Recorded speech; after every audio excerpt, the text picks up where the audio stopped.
추위가 오늘 내일까지 추울 것 같아요. 그러니까 내일 오후부터 풀린다고 하거든요. 이렇게 마지막까지 아주 추운 것을 보면 긴장을 놓지 못하게 하고 있습니다. 그렇죠? 오늘 이 말씀은 화해와 용서라는 주제를 가지고 말씀을 나누려고 합니다. 우리가 이 땅에 살아가면서 어떻게 화해를 하고 또 어떻게 용서를 해야 되는지, 그 조건은 무엇인지 그것을 가지고 오늘 말씀을 나누도록 하겠습니다. 오늘 말씀은 여러분도 잘 아시는 내용이죠. 요셉은 야곱의 11번째 아들이죠. 요셉은 다른 형제들과 달리 아버지 야곱이 가장 사랑했던 사람 누구죠? 라헬의 아들이었습니다. 그렇죠? 그렇지만 이 라헬이 오래 살지 못해요. 너무나 사랑을 많이 받아서 그런지 오래 살지 못하고 요셉의 동생 베냐민을 낳다가 그만 베들레헴에서 죽고 말죠. 자기 고향에 가지도 못하고 이렇게 베들레헴에서 죽고 맙니다. 그래서 그런지 이 야곱은 요셉을 너무나 사랑했어요.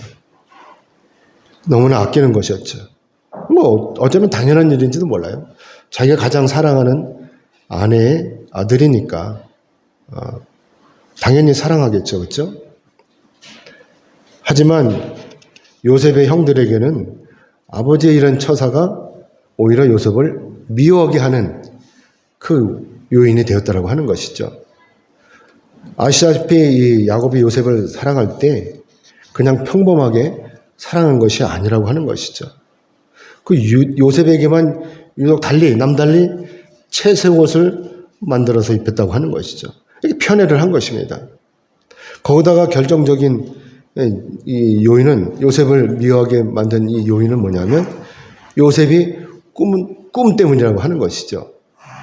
이때 요셉이 두 가지 꿈을 꾸었죠. 첫 번째 꿈은 형들의 곡식단이 요셉의 곡식단에게 절하는 것. 그 다음에 두 번째 꿈은 해와 달과 별이 요셉에게 절하는 꿈이었죠. 요셉의 이 꿈은 형제들이 요셉에게 절을 한다는 거잖아요. 그렇죠? 그렇기 때문에 형들이 요셉을 미워하지 않을 수 없었다고 하는 것입니다. 요셉만 편애함으로 채색을 만들어 입히는 것도 미운데 설상가상으로 이렇게 꿈들마저도 형들의 마음을 후에 팠다고 하는 것이죠. 기분 나쁜 거예요. 뿐만이 아니죠. 자기들은 들로 산으로 돌아다니면서 여기저기 쫓아다니면서 짐승들을 끌고 다니면서 먹이고 있는데 요셉만 집에 남아서 그림같이 놀고 먹었다라고 하는 것입니다. 저 같아도 엄청 배가 아팠을 거예요. 제 동생이 막내니까 제 동생은 잘 일을 안 시켰어요. 막내라고. 저까지만 시키고.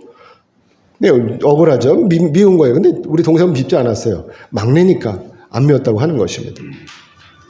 여러분이라면 이런 동생 밉지 않겠어요?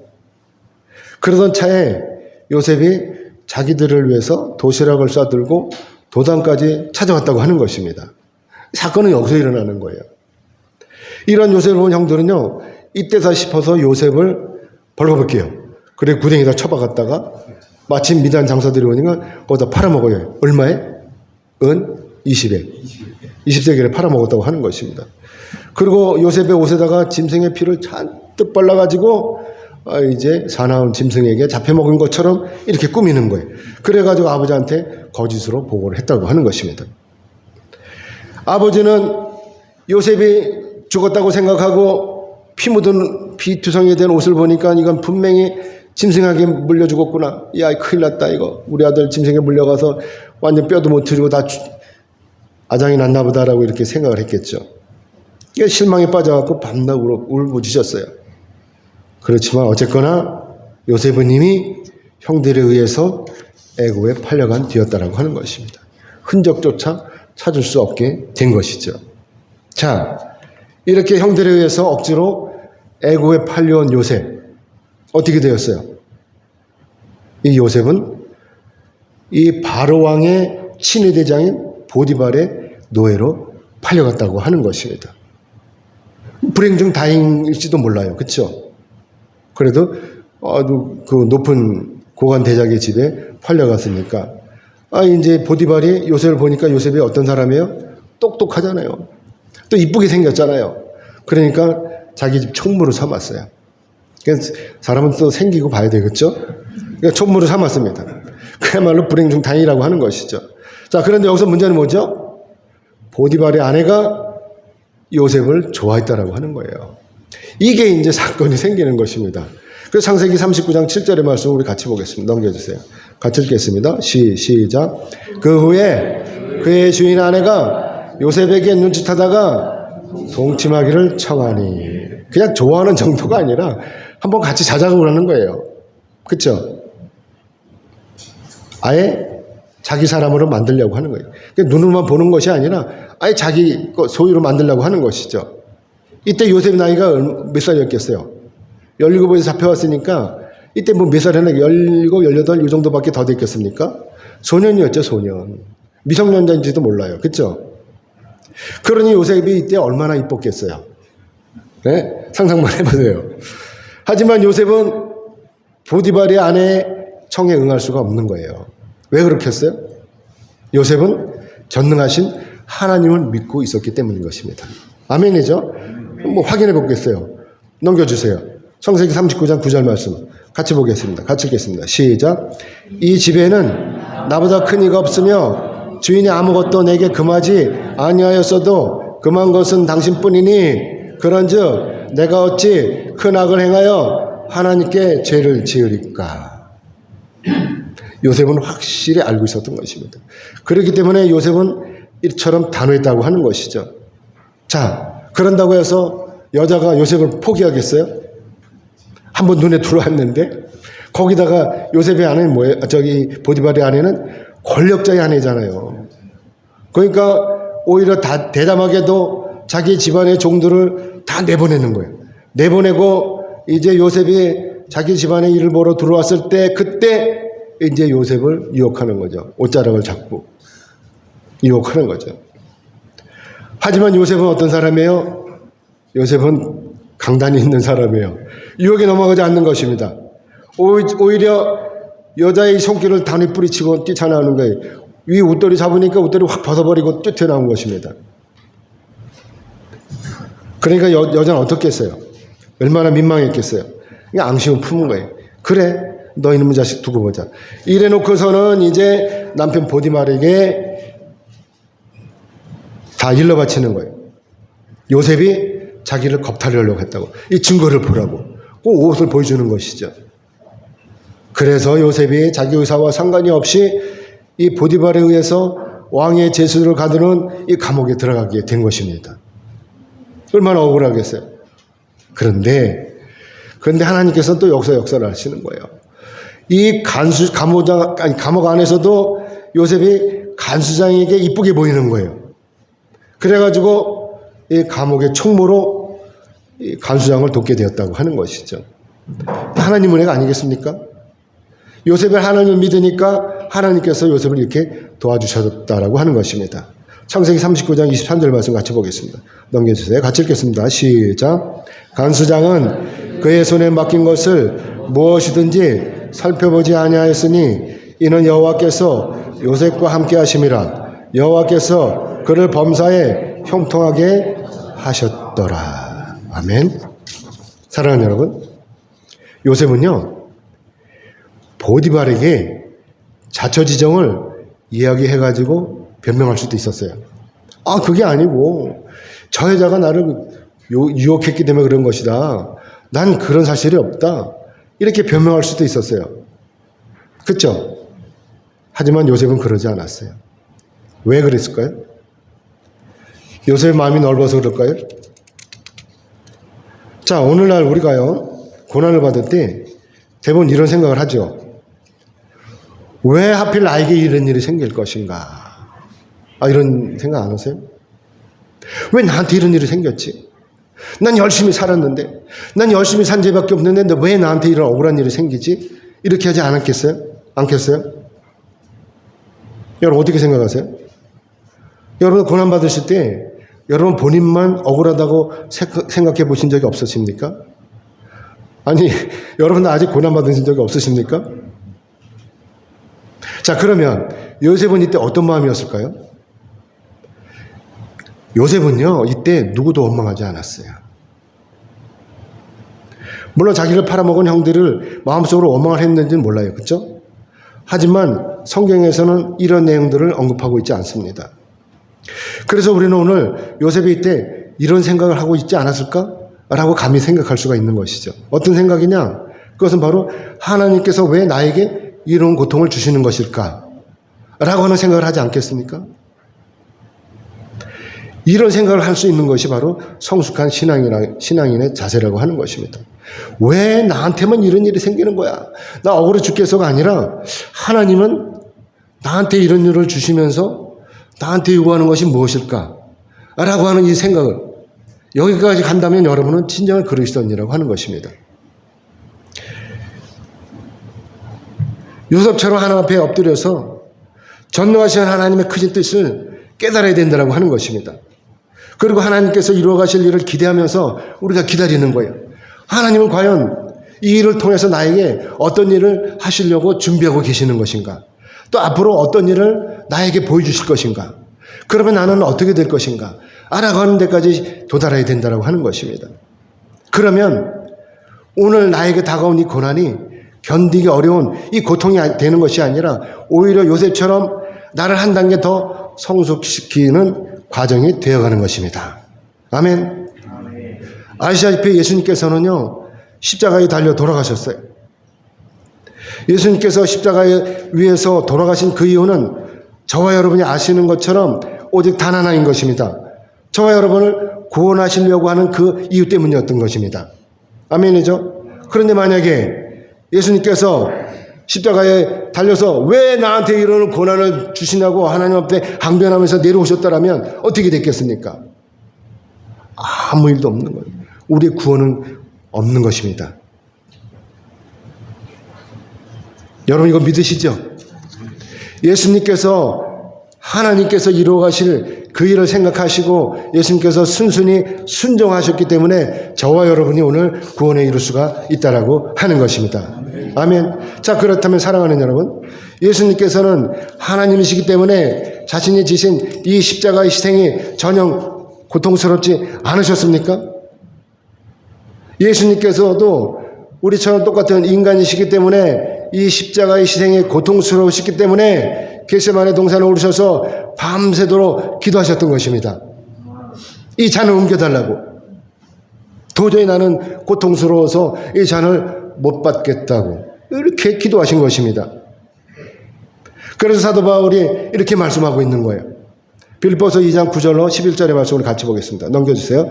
같이 읽겠습니다. 시작. 이러므로 하나님이 그를 지극히 높여 모든 이름 위에 뛰어난 이름을 주사 하늘에 있는 자들과 땅에 있는 자들과 땅 아래 있는 자들로 모든 무릎을 예수의 이름에 꿇게 하시고 모든 입으로 예수 그리스도를 주라 시인하여 하나님 아버지께 영광을 돌리게 하셨느니라. 아멘.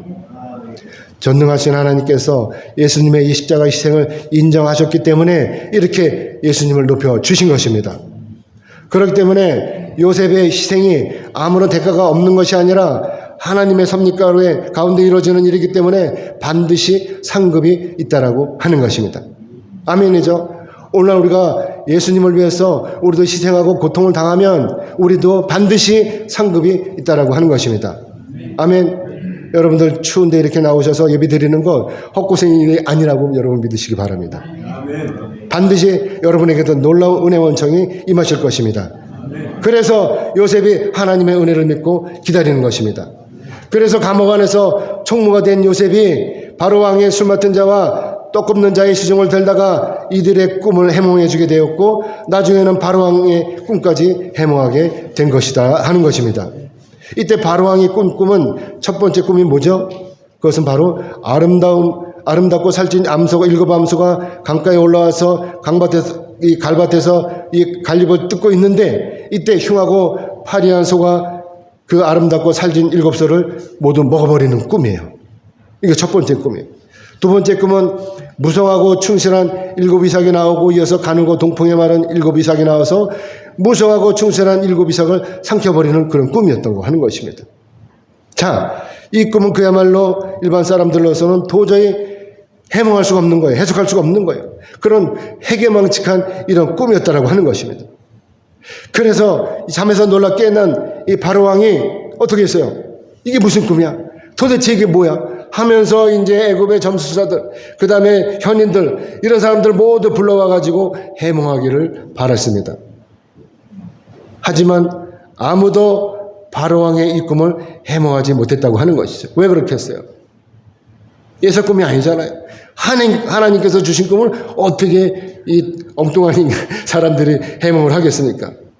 자, 그러던 차에 이렇게 헤매고 있을 때 이때 술 맡은 관원장이 비로소 요셉을 생각해낸 거예요. 2년 전 감옥에서 자기 꿈을 해몽해 주면서 요셉이 한 말이 생각이 났다고 하는 것이죠. 창세기 40장 12절로 13절의 말씀 같이 보겠습니다. 같이 읽겠습니다. 시작. 요셉이 그에게 이르되 그 해석이 이러하니 3가지 사흘이라.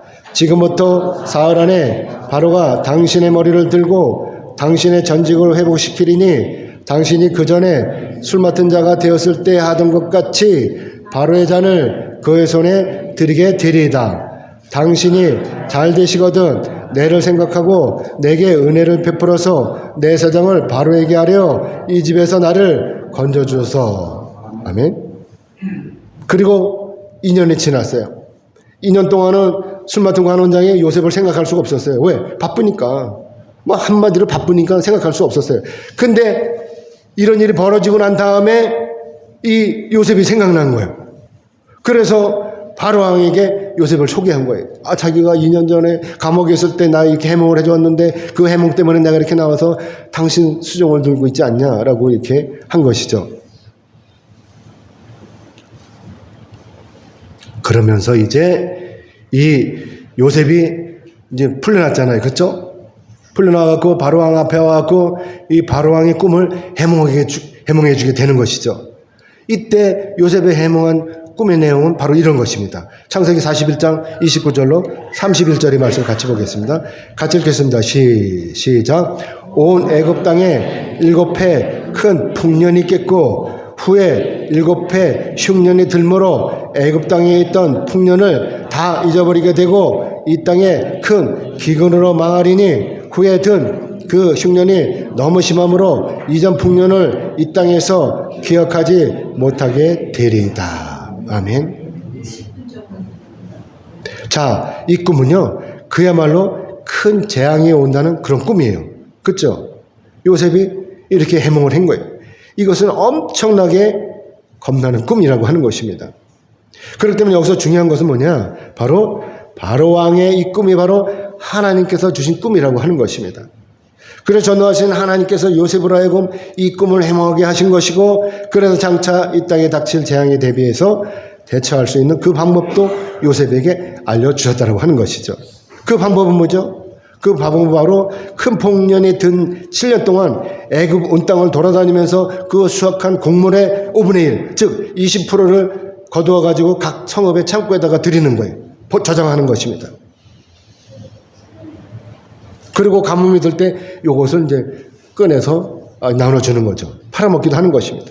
자, 이처럼 요셉의 해몽, 이 해몽, 거기다가 해결 방안도 이렇게 명쾌하게 해주니까 바로왕이 어떻게 생각을 하겠어요? 야, 이놈이 진짜구나. 그래갖고 망설임이 없이 요셉을 어떻게 해요? 애굽의 총리로 삼았다고 하는 것입니다. 사랑하는 여러분, 이제 요셉의 나이가 얼마인지 아세요? 30살이에요, 30살.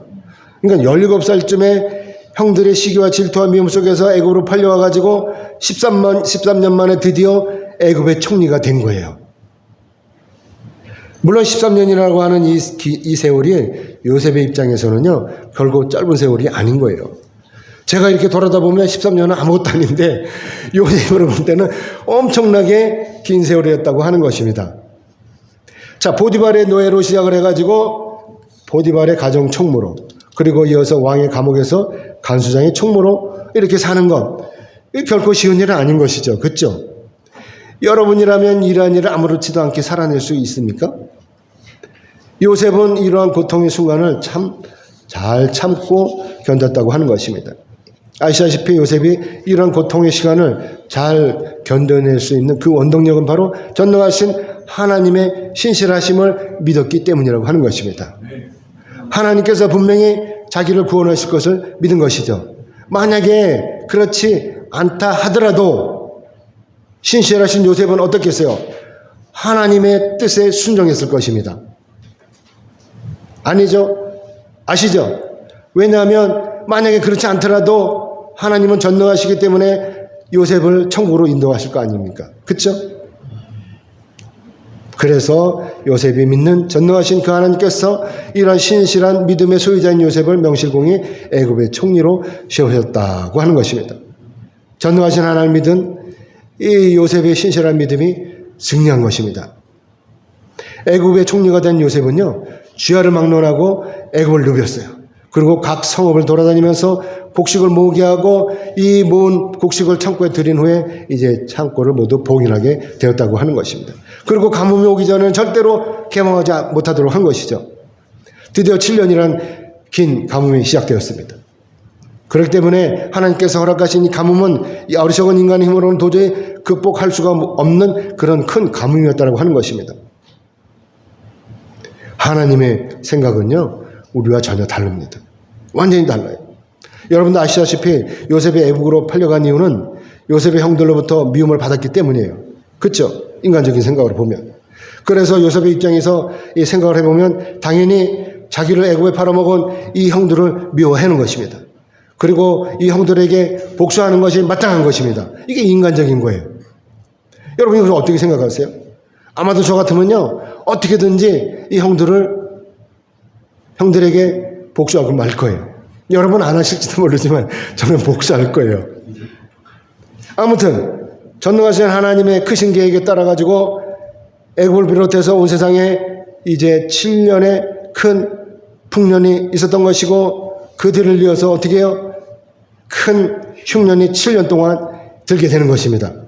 그래서 요셉으로 하여금 이것을 미리 준비하게 하시고 크신 역사를 하나님께서 이루어 가시는 것입니다. 그래서 가나안 땅에도 가뭄이 드는 거예요.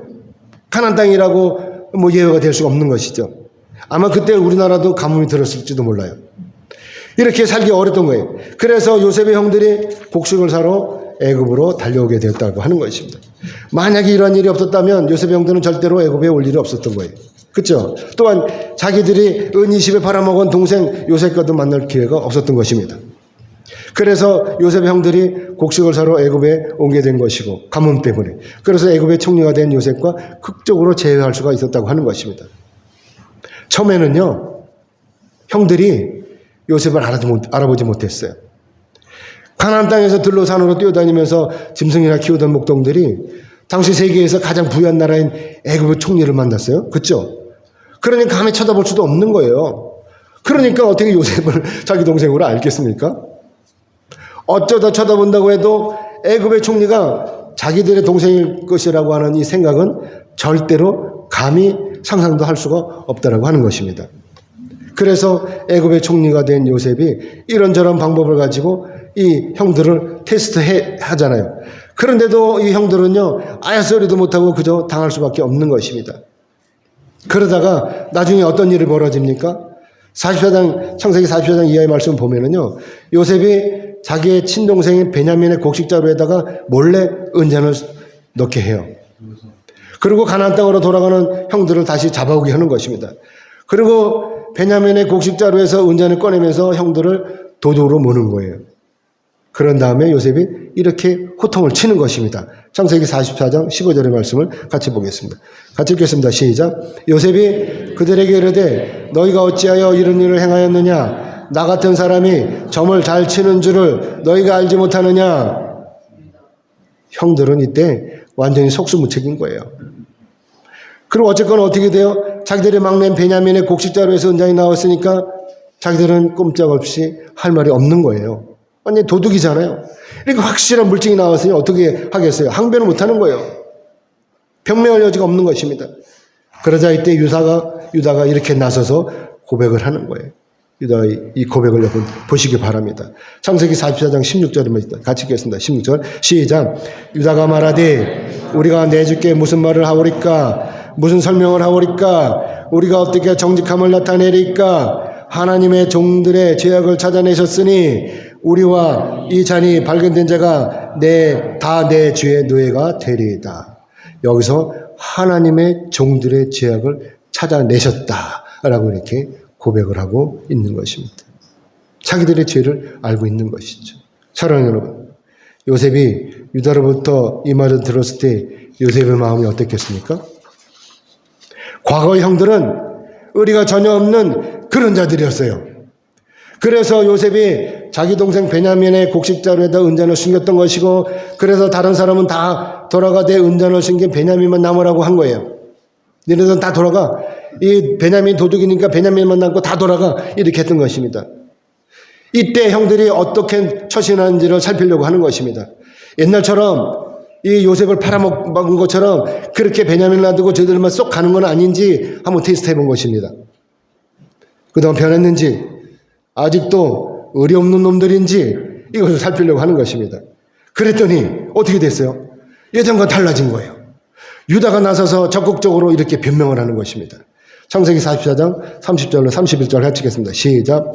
아버지의 생명과 아이의 생명이 서로 하나로 묶여 있거늘 이제 내가 주의 종 우리 아버지에게 돌아갈 때 아이가 우리와 함께 가지 아니하면 아버지가 아이의 없음을 보고 죽으리니 이같이 되면 종들의 주의 종 우리 아버지가 흰머리로 슬퍼하며 수울로 내려가게 함이니이다.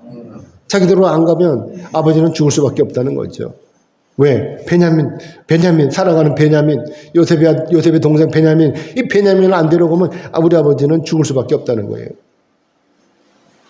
여기서 주장은 뭐냐면, 유다의 주장은 뭐냐면, 베냐민 대신 자기를 볼모로 잡아달라는 거예요. 자기를.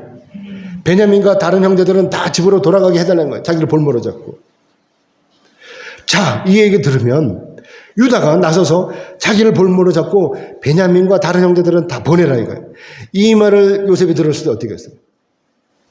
여기서 무너지는 거예요. 풀어주는 것입니다. 유다의 주장을 들으면서 유다의 진심을 파악하게 된 것입니다. 뿐만이 아니라 형들이 회개했다는 것도 알게 되었다고 하는 것이죠. 그렇기 때문에 이제는 더 이상 형들 앞에서 자기를 숨길 필요가 없는 거예요. 이제 다 알게 되었으니까. 그렇죠? 그래서 오늘 본문 3절의 말씀을 같이 보겠습니다. 오늘 본문 3절 같이 읽겠습니다. 시작. 요셉이 그의 형들에게 이르되 나는 요셉이라 내 아버지께서 아직 살아계시니까 형들이 그 앞에서 놀라서 대답하지 못하더라. 아멘.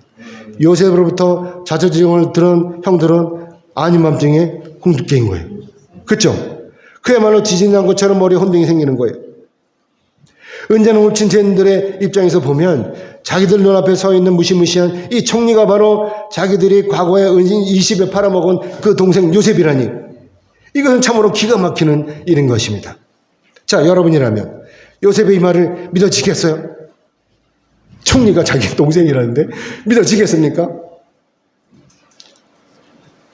맨정신으로는 도저히 믿어지지가 않는 상황인 것입니다. 전능하신 하나님께서는 우리의 생각과 달리 이렇게 큰 일을 행하시는 거예요. 크신 은혜가 아니면, 하나님의 은혜가 아니면 요셉의 형들이 이처럼 과거에 자기들 죄를 회개하지 않았을 것입니다. 형들이 이렇게 진심으로 자기들의 죄를 회개하니까 이때 요셉이 주저없이 자기를 밝힐 수 있었다라고 하는 것입니다. 회개하지 않았다면 요셉은 밝히지 않았을 거예요. 회개하니까 이렇게 밝힌 것입니다. 그리고 드디어 요셉과 형들 간에 용서를 하게 되고 화해가 이루어지게 되었다고 하는 것입니다. 아시다시피 화해라고 하는 것, 이것은 뭡니까? 다툼의 관계에서 좋은 관계로 나아가는 과정이라고 하는 것입니다. 과거에는 형들이 요셉을 미워했지만 이렇게 긴 세월이 흐르고 나자 그 미움이 어쩌면 그림으로 변했을지도 모릅니다. 그래서 기근과 가뭄이 변한 이 사건을 통해서 모든 것이 다 하나님의 은혜라고 하는 것을 깨닫게 된 것이고, 그래서 이들이 지난 날을 후회하고 드디어 회개하기 시작했다고 하는 것입니다. 그러므로 이제부터 요셉이 해야 되는 일은 뭐죠? 그것은 바로 형들을 용서하는 것입니다. 그리고 화해하는 것입니다. 그것뿐만이 아니라 이제 애굽의 총리로서, 그리고 야곱의 11번째 아들로서, 또 이들 형제들의 동생으로서 자기 임무를 수행해야 된다고 하는 것입니다. 그래서 요셉이 형들에게 이렇게 부탁하는 것입니다. 오늘 보면 5절의 말씀 같이 읽겠습니다. 시작. 당신들이 나를 이곳에 팔았다고 해서 근심하지 마소서. 한탄하지 마소서. 하나님이 생명을 구원하시려고 나를 당신들보다 먼저 보내셨나이다. 아멘. 요셉의 진심이 여기에 있는 것입니다. 하나님께서 자기를 애굽에 미리 보내신 것은 자기 가족을 구원하시기 위함이라는 것을 깨달은 것이죠. 이제는 그 누구도 미워할 수 없고 그래서 원망할 수도 없는 것입니다. 모든 것이 다 하나님의 은혜라고 하는 것입니다. 그래서 요셉이 이렇게 고백하는 것입니다. 오늘 보면 7절로 8절 같이 읽겠습니다. 시작. 하나님이 큰 구원으로 당신들의 생명을 보존하고 당신들의 후손을 세상에 두시려고 나를 당신들보다 먼저 보내셨나니 그런즉 나를 이리로 보낸 이는 당신들이 아니오 하나님이시라. 하나님이 나를 바로에게 아버지로 삼으시고 그 온 집의 주로 삼으시며 애굽 온 땅의 통치자로 삼으셨나이다. 아멘. 여기서 요셉은 분명히 밝히고 있어요. 전능하신 하나님께서 형들의 생명을 보존하시려는 것이고 나가서 형들의 후손을 세상에 두시려고 자기를 미리 애굽에 보내셨다라고 하는 것을 이렇게 고백하고 있는 것입니다. 물론 여기서 형들의 후손이라고 하는 것은 당연히 예수 그리스도를 지칭하는 것입니다. 그래서 오늘의 이 사건이 바로 하나님의 크신 구원이라고 하는 것이고 그래서 하나님께서 요셉을 애굽의 총리로 세우셔서 애굽의 모든 일을 주관하도록 하셨다라고 하는 것입니다. 사랑하는 여러분, 이때 형들의 마음이 어땠겠어요? 아마도 형들의 눈에는요, 요셉의 자기들의 동생이 아니라 애굽의 총리보다도 더 높은 신적인 존재로 보이지 않았겠습니까? 아시다시피 애굽의 총리가 아무나 올라갈 수 있는 그런 자리는 아니라고 하는 것입니다.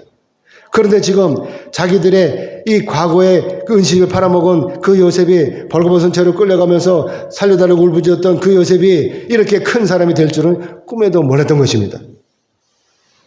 아무리 우리 인생이 세웅지엠마라고 하지만 인간적으로는 이러한 일이 절대로 이해될 수가 없는 것입니다. 저도 마찬가지고 여러분도 마찬가지. 이런 게 어떻게 이해가 되겠습니까? 그래서 우리가 오늘 전능하신 하나님을 믿는 것입니다. 이처럼 우리가 하나님을 믿으면 모든 것이 다 형통하고 가능하다고 하는 것입니다. 어제까지도 가난했던 사람이 하나님을 믿더니 부자가 되는 거예요. 여러분 이런 거 보셨어요? 어제까지도 걷지도 못한 사람이 하나님을 믿으니까 걷는 거예요. 그러니까 애굽의 총리 문제가 아니라 주님 안에서 용서와 화해가 이루어진다라고 하는 것입니다. 오늘 보면 9절로 11절의 말씀을 같이 읽겠습니다. 같이 읽겠습니다. 시작. 당신들은 속이 아버지께로 올라가서 아뢰기를 아버지의 아들 요셉의 말에 하나님이 나를 애굽 전역에 주로 세우셨으니 지체 말고 내게로 내려오사 아버지의 아들들과 아버지의 손자들과 아버지의 양과 소와 모든 소유가 고센 땅에 머물며 나와 가깝게 하소서. 흉년이 아직 5해가 있으니 내가 거기서 아버지를 봉양하리이다. 아버지와 아버지의 가족과 아버지께 속한 모든 사람에게 부족함이 없도록 하겠나이다 하더라고 전하소서. 아멘. 자, 이제는 더 이상 요셉을 의심할 수가 없게 된 거예요. 그렇죠? 이제 믿을 수밖에 없는 것입니다. 믿게 된 것입니다. 그래서 어떻게 돼요? 은잔을 훔친 도둑의 죄에서 벗어나게 되었고 그래서 과거에 동생을 팔아먹은 그 죄로부터 해방이 되었다라고 하는 것입니다. 아멘. 거기다가 더욱 믿어온 것은 뭐죠? 이런 모든 일련의 과정들이 모두 다 전능하신 하나님께서 이루신 크신 구원의 계획이다라고 하는 것입니다. 아멘. 이제 말씀 맺겠습니다. 하나님께서는요, 우리가 서로 사랑하기를 원하십니다. 사랑의 전제 조건은 뭐죠? 용서와 화해라고 하는 것입니다. 아무리 피를 나눈 형제라 해도 서로 미움이 있으면 화해할 수가 없는 거예요. 그래서 둘 중에 한쪽이 먼저 양보해야 되는 거예요. 형이 양보라든지 동생이 양보라든지 양보를 해야 되는 것입니다. 그리고 용서해야 되는 거예요. 그리고 이어서 화해를 하게 되는 것입니다. 그러면 어떻게 돼요? 그러면 사랑할 수가 있는 것입니다. 아멘이죠? 물론 고착화된 미움이라면 쉽게 용서가 되겠어요? 그쵸? 때 묻은 미움. 이거 잘 용서가 안 되겠죠? 그쵸? 용서 안 돼요.